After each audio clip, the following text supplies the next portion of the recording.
Inamandla kodwa futhi amadimoni akalifuni ngendlela emangalisayo ukuthi nje uhlaleshe ngokumpostoli ukuthi indlela esizulu esikhulunywe ngalo ngayo kwesinye isikhathi inezinto engazicacisi kahle. Uma ufunda lesingisi kwesinye isikhathi kunezinto ozithola kancane. Ngimangele mangifunda lapha encwadini yeZenzo chapter 18 ukuthi kanti njengoba nabanye bemelene naleli gama nakhona bamelana naleli gama. Ufike uPauli washumayela emakatolika. Lithi iBhayibheli bazuzeka ngokushumayela kwakhe abaJuda namaGreki. Sebezuzekile benjalo kwase kufika uSila noTimotheo. Mabefika khona ngesilungu kucaciswa kangcono kuzwakala kahle ngesizulu. Kodwa umufuna ngesilungu kuthiwa emva kwalokho uPauli wayesecindezeleka. Umoya wamcindezela ukuthi akafakaze ukuthi uJesu unguKristu. Uthema eqeda ivesi ekulandela lelo eqeda ukufakaza lokho baxabana naye. Kangangokuthi waze waphuma wathi lithi inyawo zami ngiyahamba la igazi lenu ngeke libuze kimi. Ekuqaleni bamvumele. Mhlawumbe besasho sithi uJesu kodwa unele wacindezeleka wathi unguKristu. Ngoba manje abalifuni leli likaKristu yikho kumpostoli ehlale ethi ungasho ukuthi uJesu inkosi. Ungasho futhi ukuthi uKristu inkosi. Kodwa uthi uJesu Kristu uyinkosi. Ngoba lelo amadimoni cha akalifuni. Azovusa isiphithiphithi. Ekuqaleni asivukanga isiphithiphithi.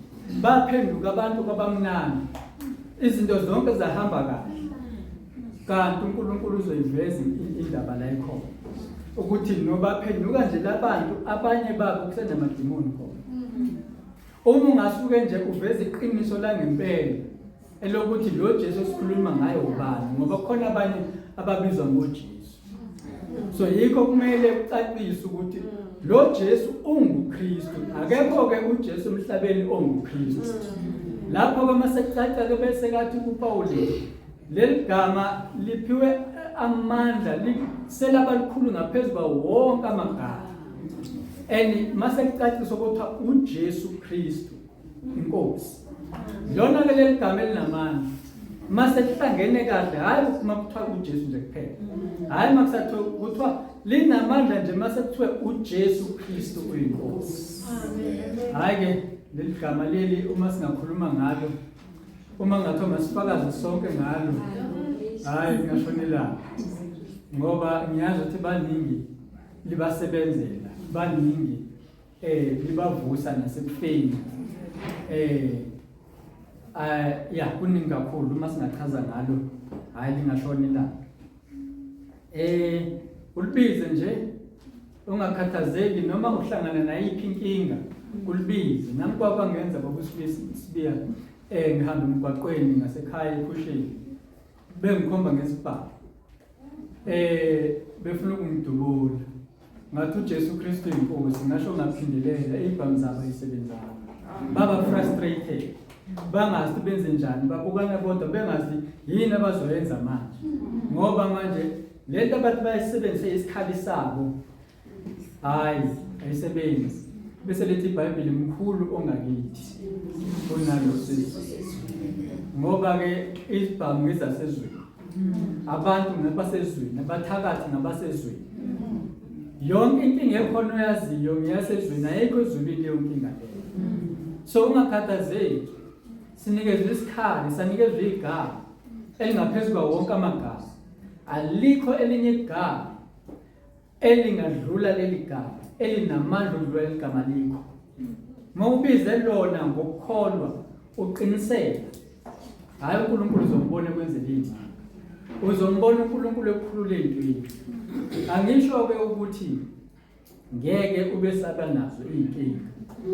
ngoba ithe inkosi uJesu idinga okumele zibe khona kodwa maye kulowo esivela ngayo and akekho umuntu oke wayehamba indlela yokukholwa engazange alingwe engazange futhi avivinwe nguNkulunkulu mawungalingwanga uSathane uNkulunkulu uqobo lwakhe uzokuvivinya efuna ukukubona and-ke kuya nangesipho persona ukuthi uNkulunkulu uzovivinya kangakanani abanye baze bashiya ukukholwa bathi mina kade ngakho for 10 years ngizama lento ayilunga kwenzeka ilutho kodwa lo sifazane wayesechitha imali kwasephela 12 years enomuntu ukhona omunye wayesebestesta egula for 38 years mhlawumbe wayengagive up akayikho lento aningisuse wayela Bethesda la ngikhona ngoba vele abantu bangena cala ngiyangcono vele ngiyangifele ekhaya khona abenzi njalo kabathaki ngiyofela izulu ayikho lento ayisebenzi kushuthi mina ukukhola mhlawumbe kunesikolo ba no uSathane lo ukhuluma lo manje vele ungumqambi manga futhi ungumbulali amanga awakhulumayo wakhulumela khona lokho ukuthi ifa akawakhulumela ukuthi phila kodwa futhi waveza wena sengazi ukuthi azokuphilisa kanti iwona akazokubulala straight usuzofakwa nje engcwabeni nje ophinde uphume kulona yabona ingcono lekungcwaba umuntu akungcwaba kulona la kulomhlaba ngoba uma ufe ungcwele wangcwatshwa kulomhlaba futhi wena uzovuka kuqala mase kufika uKristu ezolanda ibanga kodwa mangaba ufe kuleli ngcwaba likamoya njengoba bebaningi abahamba befile usenkingeni kodwa futhi umusa usekhona ukuthi usangavuka kuleli ngcwaba uma ungakangeni kuleli lasemhlabeni osekuleso simo ake simamukeleke usisi noma umama ngithathele ufikile namhlanje ekafushane nje ngizofunda laphana ukwamukela sisi kwamaHebheru chapter 12 sizofunda verse 18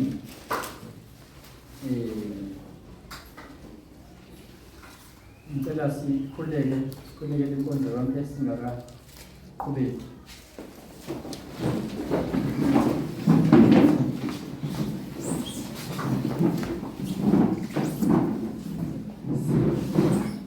Baba wethu osezulwini, Baba wethu ongcwele, Baba wethu olungileyo, Baba wethu nomusa, usithandile uNkulunkulu otho namandla, waze wanikela ngendodana yakho ukuba yilona lo kholwa yiyo ngaphambili kodwa bezophila kungaphakade.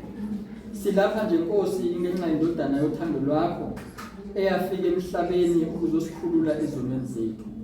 Silapha nje Nkosi kungenxa yayo indodana yothando lwakho enza ukuthi sibe nokubuyisana nawe. Baba wethu ongcwele, Baba wethu nomusa, wakhuluma amazwi angokuphila kuye uAdamu, kodwa uAdamu akawagcinanga kwaba ngokufa kuye. Namhlanje ke Nkosi Jesu ngoba wafika emhlabeni ukusilethela ukuphila okungaphakade, siyacela uphinde wakhulume futhi Nkosi amazwi okuphila, ngoba nalawo mazwi Nkosi siyaphila ngawo. Baba wethu namandla, ngicela ungisize wenze njengalokho wenza Nkosi umprofeti uHezekeli, lapho Nkosi ufaka amazwi akho, ufaka umqulu emlonyeni wakhe, wangena esiswini sakhe. Wenza kanjalo futhi Nkosi nakuJeremaya, wafaka amazwi akho, wathinta umlomo wakhe ukuze Nkosi akhulume amazwi aphuma emlonyeni wakho. Ithi Nkosi uJesu akusona sodwa isinkwa esimphilisayo umuntu, kodwa umuntu uphila ngawo wonke amazwi aphuma emlonyeni wakho. Baba wethu namandla, sesilindele lawo amazwi angaphumi kimi, amazwi angaphumi ngokwengqondo yami, kodwa Nkosi aphume emlonyeni wakho, ngoba yiwona aphilisayo, yiwona anguphilo okungaphakade. Nomuntu owalondayo uzophila kuze kunaphakade. uJesu Kristu inkosi, uJesu Kristu inkosi, uJesu Kristu inkosi, uJesu Kristu inkosi, uJesu Kristu inkosi, uJesu Kristu inkosi. Ukwamukela silaphana ke kuverse 18 chapter 12. Kuthiwa ukuba anizanga entabeni ephathekayo nesha umlilo nasekuphiphaleni nasebumnyameni nasebungubungwini nasekukhaleni nakwetsilongo nasekuzwakaleni kwamazwi abathe ukukuzwa bancenga ukuba kungabe khulunywa izwi kubo, ngokuba babengenakuthwala lokho abayalwa ngakho kokuthi ngisho nesilwane uma sithinta intaba siya kukhandwa ngamatshe. 21. Yebo, umbono wesabeka kangaka, wazi wathi uMose, nginovalo olukhulu ngiyathuthumela. Kodwa nize entabeni yaseSiyoni nasemzini kaNkulunkulu ophilayo, iJerusalema lasezulwini, nasezigidigidini zezingelosi, nasebandleni lamazibulo abhaliwe ezulwini, nakuNkulunkulu umahluleli wabo bonke, nakuyo imimoya yabalungileyo abaphelelisiweyo. 21. NakuJesu umlamuleli wesivumelwano esisha, nasegazini lokufafaza elikhuluma okukhulu kunelika Abela. Inkosi kusisukufuna kwezulayo. Jesu Kristu. Ya, ngikwamukela ngalamazwi ke mama, angizokhuluma okuningi ngenxa yokuthi noma ngenxa yesikhathi, kodwa nje ukuphinde wafunda ubona ke amazwi esikwamukela ngawo ke la ekhaya ukuthi uze entabeni iJerusalem elisha, entabeni yaseSiyoni, awuzanga kumuntu kodwa uze kuNkulunkulu. Ngalawo mazwi ke siyakwamukela. Sizoqhubeka ke nendaba yethu ebese sayifunda ngeviki edlule. Sifundile izikronike zesibili chapter 7 safunda uverse 1. Ilawo mazwi ke sisazofunda wona namhlanje. Sizokuthi uNkulunkulu namhlanje usiphathele ini. Emaushe umsebenzi yonkingisalisela magishumayele zona ezekosi ona buthi mangiqeda sengiliswikamala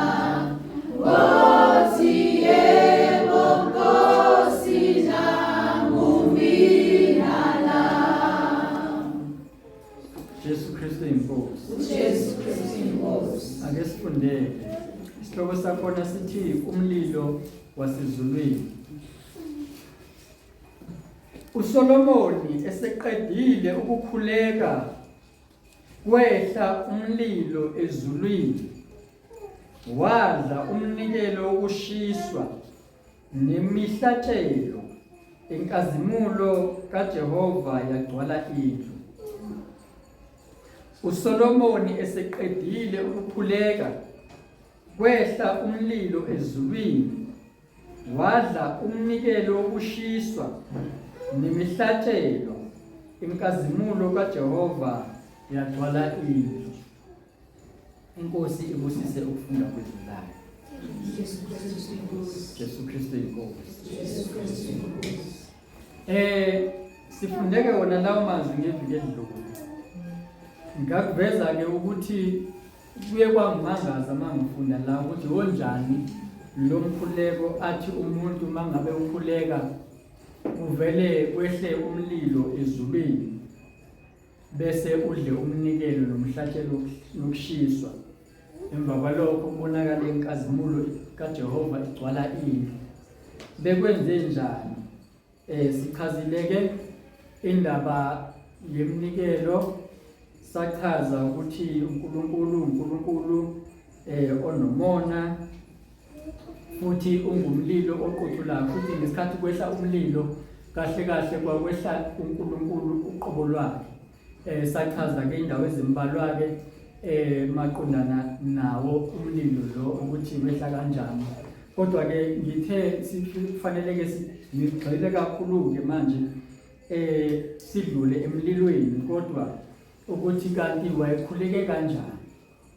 Mhlawumbe kukhona esingakufunda ukuthi nathi imikhuleko yethu iphendule, ngoba mhlawumbe siyakhuleka kodwa asikhuleki kahle. Usho kanjalo uJohane umpostoli kwezincwadi zakhe ngesilona ivangeli ethi niyakhuleka noma uthi aninakho ngoba aniceli, abesethi niyacela kodwa nokho anamkeliswa ngoba aniceli kahle, abesethi-ke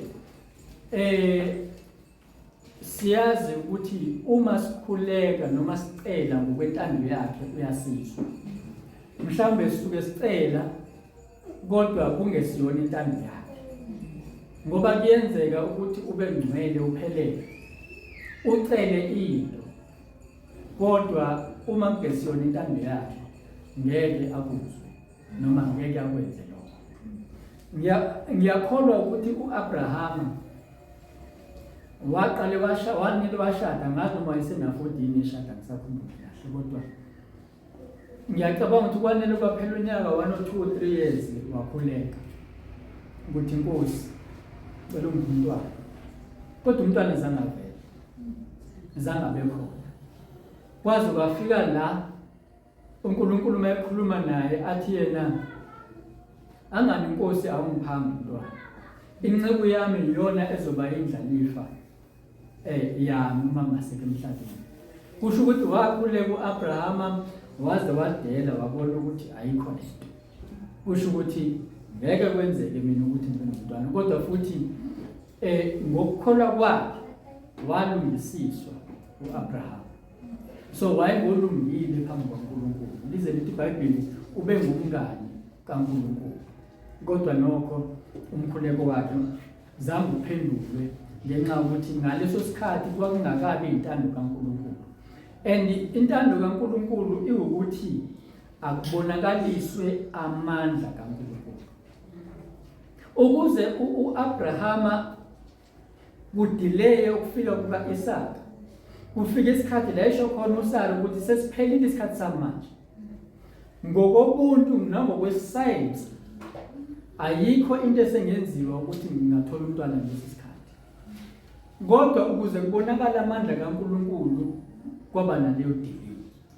Ukuze kubonakale amandla kaNkulunkulu uRahabi asindiswe, kwadinga ukuthi uIsrayeli azithole esenkingeni.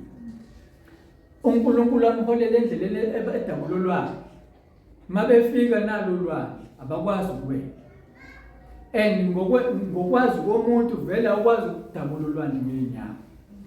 Mabebabheka ngemuva nanzi inqola kaFaro namahashi ayabalandela. Bavele babona ukufa ngokunjalo komuntu. Umuntu uthi noma esehamba noNkulunkulu ekhishwe nguNkulunkulu la iphume khona. Esazi futhi ukuthi uhamba noNkulunkulu. Unele abona inkinga angabe sambona uNkulunkulu abona inkinga. Kuvele kuvuka ukuba umuntu njengakuye uPetro. Wakukholwa mayezwa iphimbo lenkosi uJesu eyibona ihamba emanzini. Wathi uma kunguwena Nkosi ngiyalele noma ngitshela ukuthi ngize lapho ngihlangabeze. Yathi Nkosi woza enokholo uPetro. Kodwa wanele wabheka phansi wabona amanzi. Ingqondo yakhe yaqala yamtshela amanzi. Zaqala izinto zabheka. Yabona masingafunda singabantwana bakaNkulunkulu. Lapha makubo 34 verse number 5. Uthi babheka phezulu. Ubuso babo bakhala. Ubuso babo abusoze bajaba. So into eyenza ukuthi ubuso babo bukhanye ingoba mabebheka phezulu kukhona uJesu uJesu ukhaya. And mama ubheka uJesu awuziboni izinto ezenzeka emhlabeni. Uma ungaziboni izinto ezenzeka emhlabeni ngeke uzujaba. Yabona abantwana bakwaIsrayeli uma zange baqalaze emuva babengeke bayibone impilo kaFaro. Uma babengayibonanga impilo kaFaro babengeke bakhomplete. Babengeke bakhale kuNkulunkulu. Babengeke bone kuNkulunkulu. Babezoqhubeka nokukholwa kwabo ukuthi uNkulunkulu njengoba usikhiphele la wasusitshela masihambe ngalendlela. Sicela usivezele indlela yokuhamba ngoba thina ngokwethu asikwazi ikhanjwa kanjani emanzini. Kodwa wena osiholele la. Engeke usilahle sosibekele. Kodwa bona inkinga yabo basuke babheke emuva. Kwavela ukungabazi. Leyo nto ebaxabanisa noNkulunkulu ukungabazi. Ngakho bazalwane into ezosisiza uma sifuna ukuthi ubuso bethu bube nenkazimulo kaNkulunkulu njengoba kwenzeka kuMose wahamba waya entabeni wahlala 40 days and 40 nights noNkulunkulu ephezulu, ebheke phezulu. Benze njani ubuso bakhe? Bakhala, bakhazimula, akuzange kujahe. Nabantu baze bamsaba ngendlela babukhazimula ngayo. Uma nje singabheka phezulu ezulwini, uma nje uPetru akazange abheke phansi, wayengeke aqhile.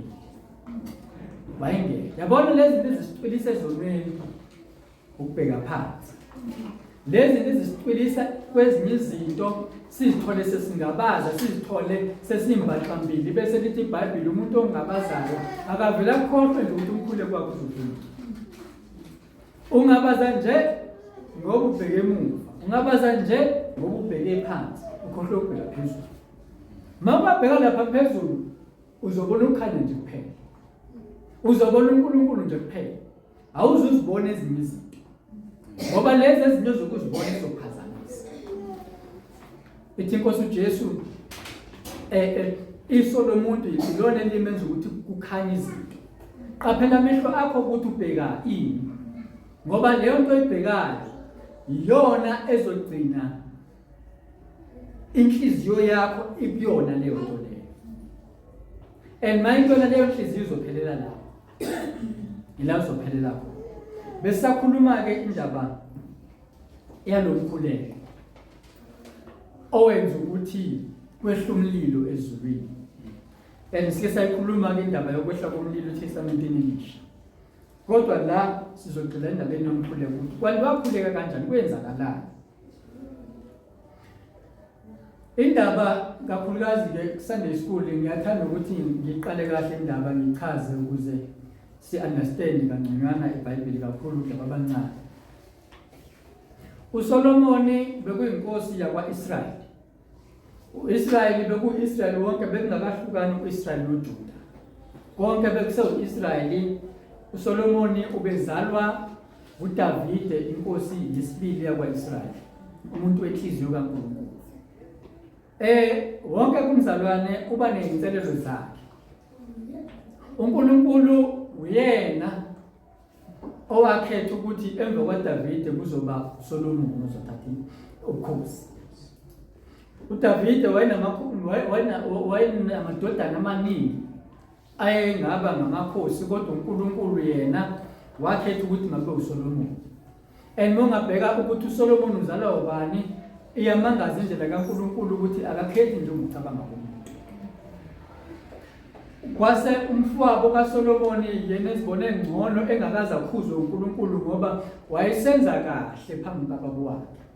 Kangangokuthi alikho iphutha noma into ekwakwazwakala ubaba wakhe emkhuza ngayo. uAdonijah wazibona yena efanele ukuthi abe inkosi. Yazi kuyenzeka singabazalwane uma sizibona sesizivumile izono zethu, sizibone kunezinto ezisifanele kunabanye abantu, sizibone sesingcono kunabanye abantu. Waze wavuka efuna ukuba inkosi, wazibeka ukuthi abe inkosi. Kodwa uthi uJobe lapho kuJobe 42 verse 2, sengiyazi uNkulunkulu ukuthi ungenza konke, icebo lakho lingevinjwa mina. Wazama ukuzibeka abe inkosi, ngizoyinqamulela indaba, uNkulunkulu ayivala yonke le nto. Akazange abe inkosi. Uma ngabe kuthiwa kwaba inkosi kwaba usuku olulodwa noma ama-hour ambalwa kuloko bukhosi ayizibeke kubo, kodwa banyamalala bashabalala ngoba umuntu Jehova engakhi indlu oyakhayo uyakhela izi. So ke asokwazi ukuthi noma yini esiyenzayo asiyenze ngokwentando kaNkulunkulu, ngoba ngeke ilunge noma ngabe kuthiwa ibukeka ewumsebenzi kaNkulunkulu. Uma singayenzi ngokwentando kaNkulunkulu ingahle ngakho njengaku-Adonijah. Ngokwakhe ubezibona deserve ukuba inkosi ngoba vele ubaba wakhe ube inkosi futhi ubelungile emehlweni kababa wakhe nakubantu. Kodwa kuNkulunkulu bekungenjalo. Akakhetha uNkulunkulu njengomuntu. uSolomoni ke wathatha ke isihlalo sobukhosi. Esesithathile ke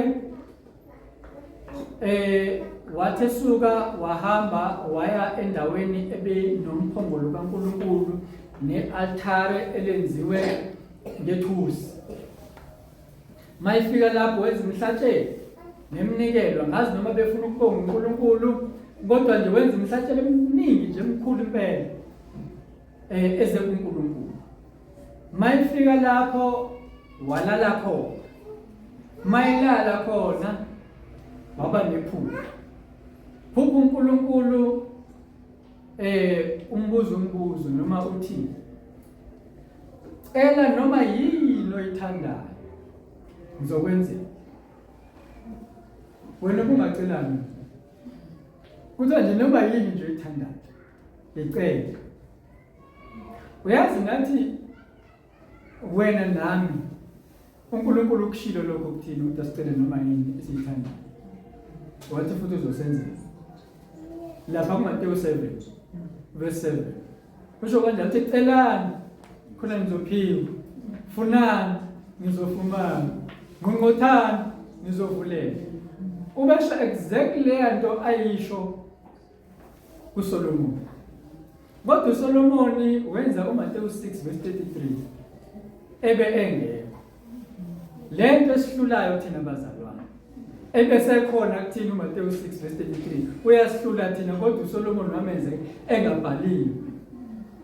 Ngoba uSolomon into ayenza yena waba nokuthobeka wathi hawu Nkosi ngiseyingane ngisemncane unokuzithoba.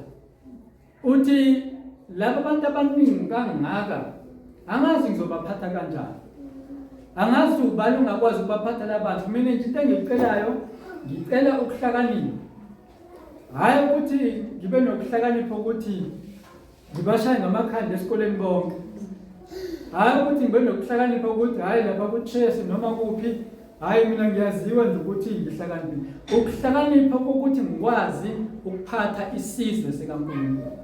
So lokho kuhlakanipha ecelile kwakuspecific emsebenzini kaNkulunkulu. Ithi Inkosi uJesu funani kuqala umbuso kaNkulunkulu nokulunga kwakhe abesethi ke khona konke lokho enidingayo nizokwenzelwa khona.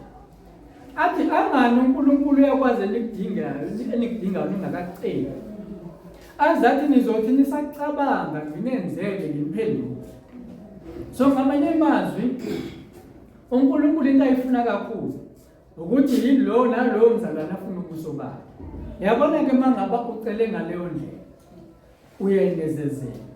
Kodwa mawucelile kungesiyona leyo ndlela ucelile nje lento oyicelayo onesidingo sayo, uNkulunkulu angakunikeza ngokuthembisile kodwa kungenezezela. Ngoba asikho isithembiso sokunezezelwa uma uyicela into yakho ingabe ukuthi ucela umbuso kaNkulunkulu. Kodwa mangaba ufuna umbuso kaNkulunkulu nakulezi zinto oyidingayo kuyenezezela. Ukuthole kube kuningi ngaphezulu kwalokho kade wena ucelile. So ke uNkulunkulu seyamphendula. uSolomon ngoba awucelanga ingcebo, awucelanga udumo, awucelanga ukuthi kubulawe noma ngibulala izitha zakho, kodwa ucela ukuhlakanipha.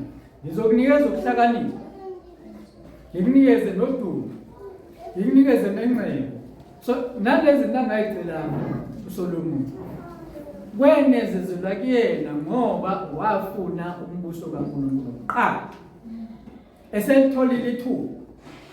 Hayi mina angazi angikholwa ukuthi ngizocela lokho. Hayi cishe ngizobheka ukuthi qala usibambane kwangihlupa. Wangenza ukuthi lokuthi ngicela uqede ngosibambane ukuze ngihlale ngokuthula. Ngoba umuntu ngokwemvelo nje, ngokwenyama nje ufuna ukuhlala ngokuthula.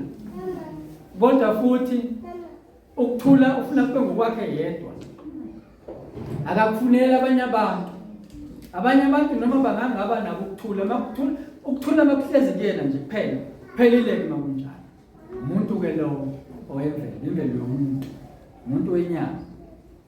Umuntu ozalwe ngentando yendoda. Solomon ke esecele kanjalo uNkulunkulu wathi uzomenzela waba nako ukuhlakanipha. Kodwa manje futhi uSolomon ubenikezwe itask. Le task ayinikeziwe kwakuwumsebenzi noma kwaba yinto eyabekeka enhlizweni kaDavide. Yabona umuntu ongekho selfish noma ohlala ecabanga ngoNkulunkulu kaningi, ucabanga nezinto ezingacatshwanga abantu abaningi. uDavid yazi into engihlala kuyona yenziwe ngemsedala. Ngamanye amazwi yenziwe ngamaplanga phambili. Kodwa manje ebheka itende lokuhlangana la khona umphongolo kaNkulunkulu, uthola ukuthi kunemismatch la. Indawo kaNkulunkulu le ibukeleka laphansi, indawo yami le ngumuntu ibukeleka phezulu. Mangathiwa nje aqhamuka umuntu wezizwe, kuthiwe nazi lezi indawo zombili, uma ucabanga ngokwakho yiphi indawo kaNkulunkulu, sengikusho ngokwami ke lokho. Ngicabanga ukuthi umuntu wayengakhomba umzi kaDavide athi iyona indawo kaNkulunkulu, kanti no. So uDavide waba nalowo mthwalo ukuthi no, akukwazi ukuthi uNkulunkulu angahlala endaweni enje, mina ngihlala endaweni ephakeme kakhulu. Wayese uDavide waya enqekweni kaNkulunkulu umprofeti eyomxoxela le ndaba. Umprofeti wathi, yenza njengokufisa kwakho, uJehova unawe. Mathwala umprofeti ebusuku, uNkulunkulu wathi hambe umtshela uDavide ukuthi no, akakwazi ukulakha ithempeli. Okokuqala nje mina ngaze ngicele umuntu ukuthi ngihlale endlini yakhe, ngasoloko nje ngihlale ematendeni, ukusuka lapha kuya lapha, ukusuka lapha kuya lapha yana. Azathi lapha ku-Isaiah 66 verse 1, izulu liyisihlalo sikaNkulunkulu sobukhosi, nomhlaba uyisenabelo sey'nyawo zakhe. Athi-ke yiphi-ke le endlebeni yakho ngakhela yona na? Ngoba konke lokhu kudalwe yini. So ilo mkhuleko owakhulekwa uSolomoni econfirma leyo nto ethi uNkulunkulu mayilaphana eselakhile ithempeli for 7 years, laphelela bathi-ke u7 kumele uphelele, walakha laphelela ithempeli likaNkulunkulu. Mayekhuleka-ke uthi, mayeqala nje uthi, uNkulunkulu wena umkhulu, ngisho izulu lamazulu alikwazi ukuthi lingakucontaina noma lingakwazi ukugcina indlela omkhulu ngawo, noma sekuhlangene nomhlaba still lezo zinto azikwazi ukuthi zikubambe noma ukwazi ukuhlala kuzona. Yini ke lento le ngiyenzile mina, kodwa nokho ngikwenzele. Ngamanye amazwi uma sikhuleka kufanele sikhuleke simazi uNkulunkulu esikhuleka kuyena, unjani, ungubani, ungakanani. Ubeqonda ukuthi lento ayenzayo uNkulunkulu ukuvuma lokhu ngoba ufuna ukuthi azibeke ku-level yethu ukuze sikwazi ukum-understanda thina abantu, ukuze akwazi ukuba phakathi kwethu. Mhlambe yikho eziqu ezintathu abe phakathi kwethu ngomoya, ngoba akekho umuntu ongambona uNkulunkulu uBaba abeseyaphila, kodwa ufika ngomoya abonakala kubantu akwazi ukuhlala phakathi kwabantu. Kube ngazi ukuthi uSolomoni mayekhuleka nomkhuleko uthi, lento engiyenzayo ngiya-understanda, kodwa mangiyibheka ubukhulu bakho ngendlela engikwazi ngayo, kahle kahle iyimpica leyo, kodwa ngiyakwenza ngoba ngiyalelwe wena. So bengithena-ke uSolomoni ubethatha-ke emsebenzini ebekufanele wenziwe uDavide. Inkinga kaDavide ukuthi ubesenegazi eliningi esandleni sakhe, esebulela abantu abaningi. Ngenxa yalokho wathi uNkulunkulu awukwazi ukuthi ungakhele indlu yami. Kunezinto ebesingathanda ukuzenza, kodwa ngenxa yepast yethu mhlawumbe singagcina sesingasakwazi ukuzenza. So sengathi uNkulunkulu angasisiza asiphe amandla ukuthi senze lokhu uNkulunkulu afuna sikwenze. Solomoni-ke mayokhuleka-ke lo mkhuleko sizobheka-ke ukuthi wayekuphi, ngoba kubalulekile ukuthi wayekuphi, wenzani. Into yokuqala uSolomoni ayenza kwaphakathi kwabantu laphaya, kugcwele, sekuhlatshiwe laphana, kukhona netabernacle, kukhona futhi itende lokuhlangana, kukhona umphongolo kaJehova, kukhona ne-altar. Indawo ayekuyona uSolomon leyo. Wayese ebhuqa ngamadolo. Lento esifundisile ukuthi asoguqa ngamadolo uma sikhuleka. Mayibhuqa ngamadolo ngifundeke kakhulu ke ngesilungu. Ngokwesilungu ke lithi izandla wasiphakamisa ngendlela engi-understanda ngayo wasiphakamisa kanje ebhuqe ngamadolo. Angazi ke laba popayi bama-emoji ekuthiwa makuveza isithombe somuntu othandazayo sithi kodwa uSolomon yena akakwenzanga kanjalo. Uyabona ke bengikufunda bengingavezelwanga isithombe lapho kodwa hayi khona inkosi ngisizile ngile esikoleni ngesi-understanda kancane isilungu. Cha izandla zakhe bezingahlangene. Kodwa wayesiphakamisile sibheke phezulu. Ezivulile. Isho kanjani iBhayibheli? Angisho ukuthi akube umthetho ukuthi kufanele umuntu uma ekhuleka avule izandla. Kodwa mina ngisho into eyenziwe ngumuntu othe mayeseqedile ukukhuleka kwehla umlilo. Mayekhuleka ukukhuleka umkhuleko wakhe kuyacaca ukuthi wayeholwa ngumoya kaNkulunkulu ngoba wawunesprofeto phakathi noma wawunesprofeto phakathi. Kube ngazi ukuthi uyazi ukuthi uIsrayeli kuzohamba kuhambe athunjwe. Uthi ke noma ngabe ke sebethunjiwe abantwana bakaNkulunkulu mase bekhuleka lapho bekhuleka khona bebhekise eJerusalem lapho kwakhona ithempeli, awuphendula lowo mkhuleko wabo ubezwe. Wenze njani uDaniel eseBhabheli? Mangaba sebemvukele angithi wavula ifastela ekhuleka ebheke ngaseJerusalem umkhuleko wakhe waphenduka ngoba uNkulunkulu laphana kuye uchapter 7 umqala verse 13. uNkulunkulu useyakhuluma useyaqinisekisa ukuthi lento kade ukukhulunywa uSolomon useyenzile.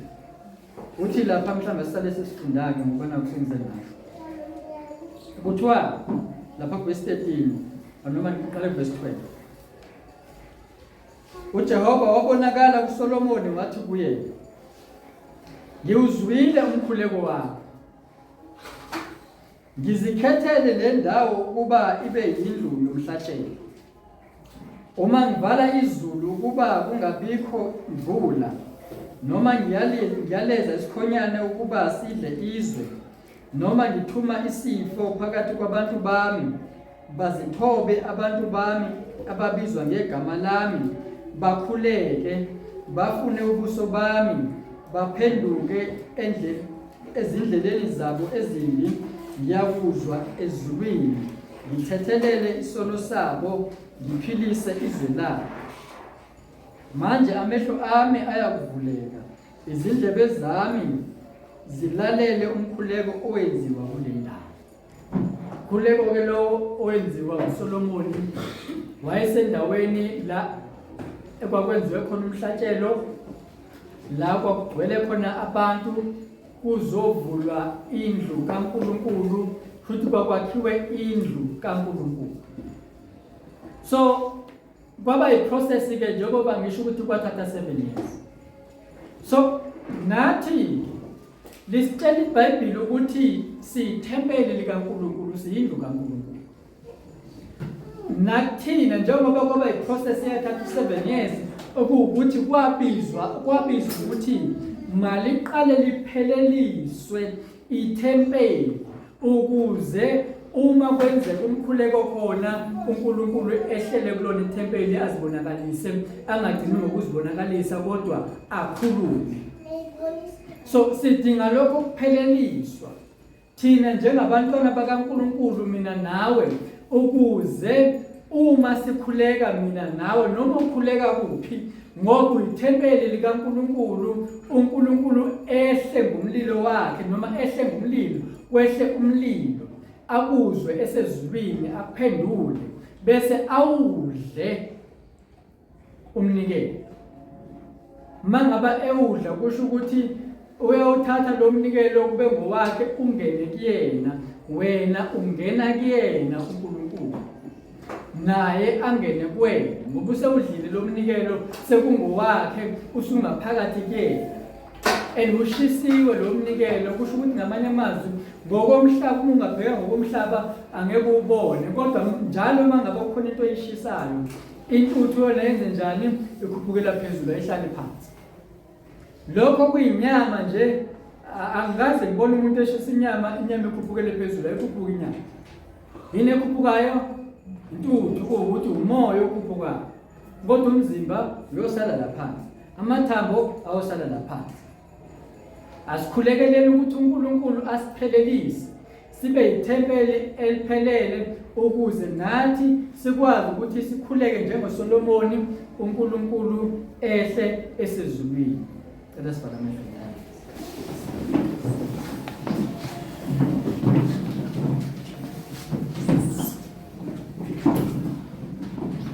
Baba wethu esezulwini, siyabonga mina amandla wonke. Siyabonga ngezwi lakho Nkosi.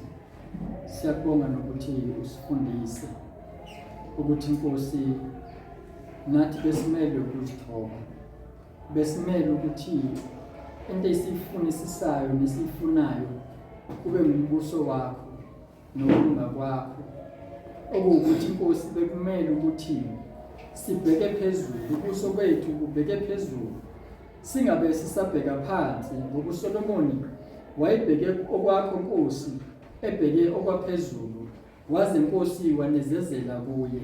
Siyabonga ke uNkulunkulu othu nomusa, siyabonga mdali wezulu nomhlaba ngesikudlule namhlanje. Sengathi kungahlala Nkosi empilweni zethu, sigcine Nkosi sikulondoloze. Shilo Nkosi yamakhosi ukuthi umuntu olizwayo izwi lakho aligcine alenze, ufaniswa nendoda ehlakaniphileyo yona eyakha edwaleni. Siyazi Nkosi ukuthi idwala linguwe Nkosi uJesu. Uthi ke Nkosi laselishaya zafika izivunguvungu, kodwa Nkosi leyo ndlu yama ngoba yakhelwe odwaleni. Okuwukuthi Nkosi noma ngabe umzalwane wakhele kuwe Nkosi Jesu noma wakhele kukuphi, kodwa izivunguvungu zizofika zimvivinye umuntu, ziveze ukuthi umuntu wakhele kuphi, yisiphi isisekelo somuntu. Baba thona amandla silekelele ukuthi lo nalo anqume ukuthi isisekelo sakhe sibe nguwe, ngoba Nkosi yamakhosi ohlezi kuwe akayinyakaziswa naphakade, ngoba wena uyidwala lamadwala, Inkosi yamakhosi. Thena bakwethembayo bawufaniswa nentaba yaseSiyoni yona engenakuzanyazanyiswa. Baba thona amandla siyabonga, siyazi ukuthi intaba yaseSiyoni nguwe Nkosi Jesu, wena ngeke unyakaziswe Nkosi. Ngakho ke Nkosi siyakwethemba ukuthi wena oqala umsebenzi uzofeza kuze kusuku likaKristu. Siyacela ke Nkosi nalapho esisazoya khona Nkosi nasihamba nabo, usigcine, usilondoloze, usipha amandla uNkulunkulu ophilayo, ube phakathi kwethu, uchitha yonke imimoya, uchitha amadimoni, uchitha amandla esitha, ubabize bonke Nkosi abegama lakho nabecebo lakho Nkosi. Khuluma kuyo Nkosi inyakatho, uyitshela ukuthi ayibalethe nakuyo iningizimu ingabagodli, bonke abadalelwe ukuphila kungaphakade, bonke abadalelwe inkazimulo yakho obenzile nobadalile. Baba thona amandla, ngiyakhuleka ukuthi ubakhulule, ubasindise abantu bakho.